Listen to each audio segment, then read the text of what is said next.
Thank you very much, Ranking Member Dean Phillips. We now proceed to Congressman Rich McCormick of Georgia. Thank you, Mr. Chair.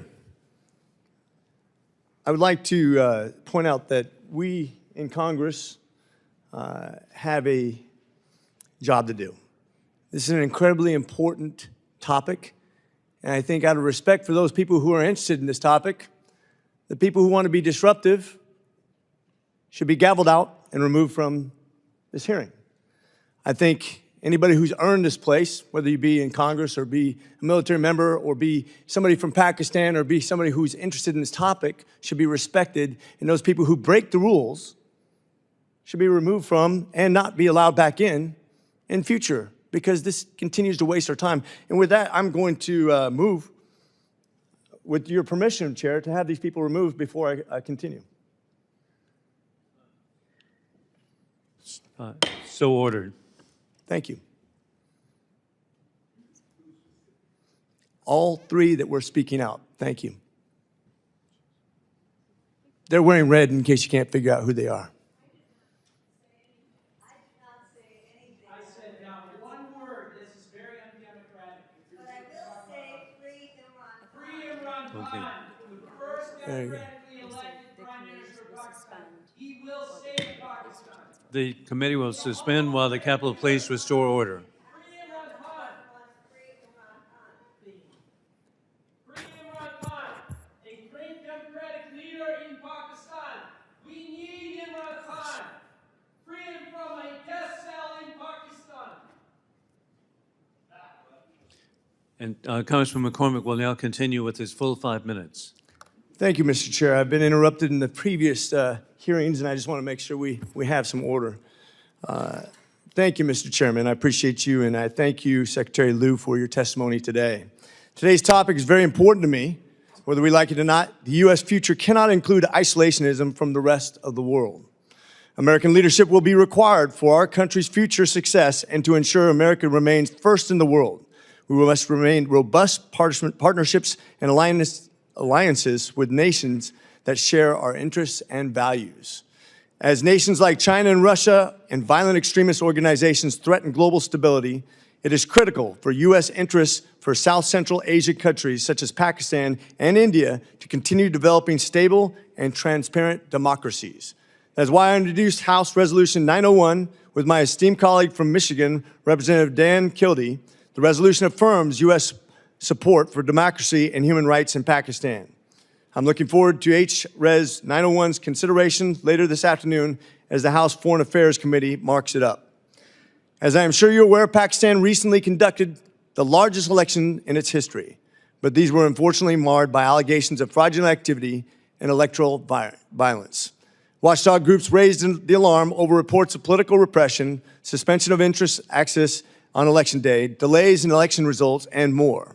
Currently, the Election Commission of Pakistan is reviewing many of the election results in individual parliamentary constituencies, and the Pakistani judicial system is investigating and adjudicating irregularities.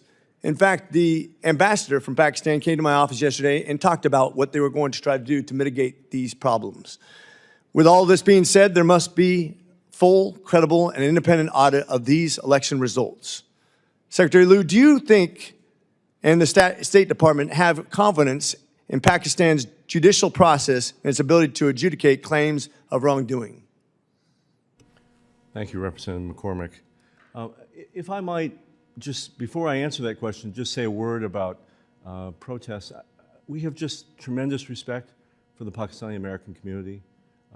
We pride ourselves in the State Department and in my office about talking to Pakistani Americans because they are the people in our vast country who care the most about this relationship. They have something genuine to offer because of their deep knowledge and the deep concern they have of the future of the country. And so I want to join the voices of this committee to say how important their involvement is, how much we respect them. We try to listen to them at every opportunity. I hope they are also listening to all of you and to those of us who are trying to guide this policy. Absolutely, and I will say, respectful conversation is always paramount for me. I've met with constituencies. I have people who've come here from all over the United States that I've met with in my own district on this topic. There is a time and a place for everyone to speak, and that's order. That's something that we worked hard for. Well, one of the things that I have faced over these last 2 years is some of these allegations, unfounded allegations, have resulted in regular death threats against me, threats against my family, involvement of local police. There is a line of acceptability, and I do think at times some of the free speech has verged into threats of violence, which is not acceptable in our society. Sir, if I could answer your important question. The Election Commission of Pakistan, in past elections, has rerun elections where there have been a finding of electoral abuse. We have seen that over and over. In fact, in this election, they have already ordered the rerun of elections where there has been violence. As we know, there have been candidates who've been killed in this election. There have been some terrible violence that preceded the election. We call on the Election Commission to fulfill its constitutional role in Pakistan, to be the watchdog over these elections and to act in a nonpartisan way. We all will be watching this process very, very closely. As to whether they will do it, it's up to the Pakistani people to make sure their institutions are functional and that are upholding their constitution.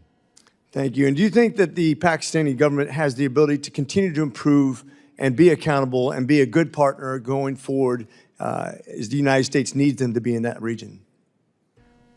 Pakistan is such an important partner of ours. They are a major non-NATO ally. We have deep national security interests with Pakistan, not least of which is the fight against terrorism, not only terrorism that affects Pakistanis, but terrorism that affects Americans.